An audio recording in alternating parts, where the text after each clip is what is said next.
Welcome back to WinAirvideo, where we bring you front row coverage of Windsor-Essex construction that matters.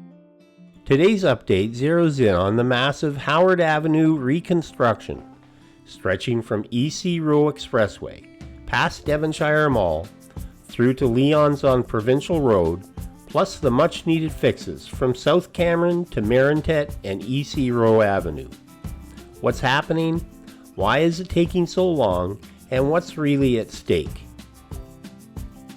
Let's set the stage. Construction on Howard Avenue, Division Road, and South Cameron Boulevard kicked off major disruptions back in August 2024, with Phase 2 starting April 2025. If you've driven the area lately, or tried to, you've seen it. Lane reductions, full closures, and a tangle of pylons stretching for blocks. According to the City of Windsor, the major work launched in March 2025 and is on pace to wrap up most heavy lifting by the end of October 2025. The goal? Have Howard and Division Road open and flowing again right before the crucial holiday shopping season. The very last touches and final paving, expect those to finish early 2026. So what's really happening out there? Here's the rundown. But before we start, I have a small favor to ask. WinAirvideo is about to reach the 10,000 subscriber milestone. Thank you to all current subscribers. You are all awesome. Subscribing is free, so if you haven't yet, become a WinAirvideo subscriber and join our growing community. You'll always be glad you did. Okay, so what's the work being done? Complete road reconstruction and widening on Howard Avenue and Division Road, making room for more lanes and better traffic flow. Drainage upgrades, including new storm and sanitary sewers, plus a brand new water main. No more chronic backups or flooding in heavy rain.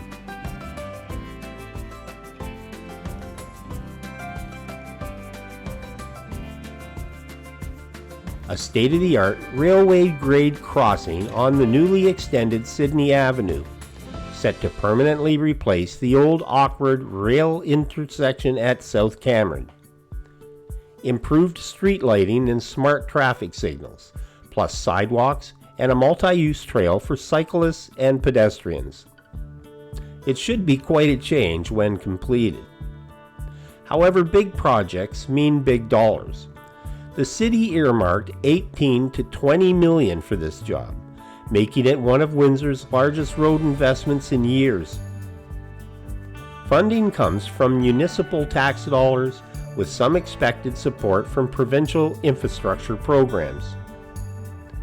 As for boots on the ground, Amico Construction, a major local player, won the contractor bid, bringing extensive experience in similar large-scale upgrades. The city's engineering division and several specialist subcontractors are also in the mix. Here's where things stand. Most of the underground work is now done. Utility relocations, drainage, and deep excavation wrapped up over the summer. Crews are actively pouring new concrete curbs and sidewalks, laying asphalt, and setting up the new Sydney Avenue railway crossing.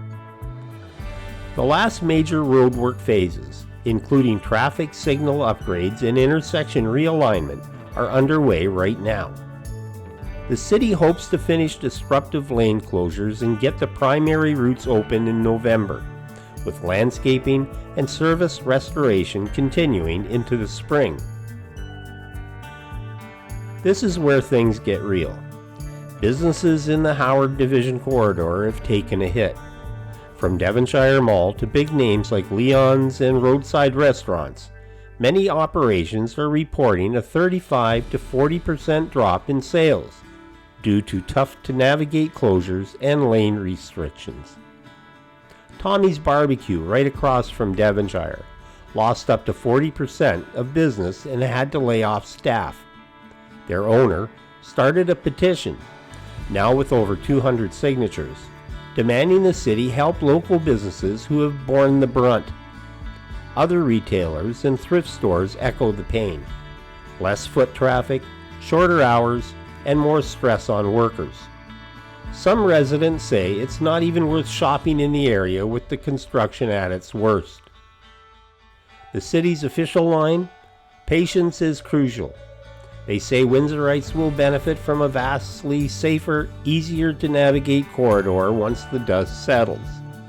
Direct statements to the press highlight the relief this will bring to traffic congestion and bottlenecks while improving safety for everyone. However, at the time of recording, requests for direct compensation to businesses have not yet received an official response. City engineers and elected officials say they are monitoring impacts but must balance the needs of commuters, businesses, and taxpayers.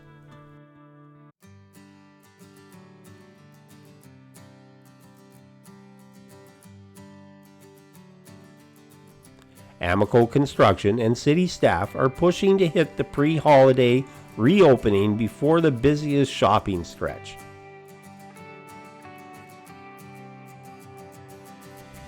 Expect easier traffic flows, less waiting time at awkward turns, and far safer passage for cyclists and pedestrians. Upgrades to the capacity and signaling on these stretches are projected to boost traffic volumes by up to 40% during peak hours, easing long-standing bottlenecks and cutting travel times for thousands each day.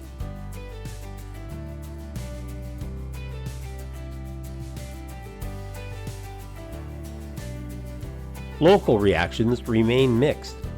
While some are frustrated by the noise, dust, and delays, many on social media agree it's better to get it over with now.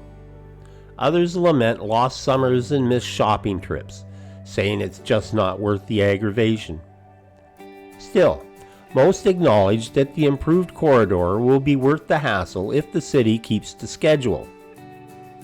Despite largely positive aims, the project sparked its share of controversy. The main issues: calls for city-funded relief for businesses hit hardest by months of lower sales, complaints about limited detour signage and last-minute changes to road closures, some heated council debates over whether the railway crossing changes will truly reduce congestion or simply shuffle problems down the road. Reports of a few near-miss collisions near confusing temporary lane markings, briefly covered in local news. Still, the prevailing theme is anticipation. Most residents, commuters, and retailers are watching the calendar, hoping for a smoother reopening and better days ahead. So what's next for this Howard Avenue mega project? Barring weather or major headaches, expect to see traffic restored in November 2025, just in time for holiday shopping. Final landscaping and small fixes will carry into spring, polishing off a corridor set to handle Windsor's explosive growth for years to come. If you found this update helpful, don't forget to like, comment, and subscribe. Drop your questions or experience in the comments. Have detours or closures changed your routine? Your voice counts and helps WinAirvideo bring you the coverage that matters most. Thanks for being here. This is Bob Jones, and I will see you in the next video.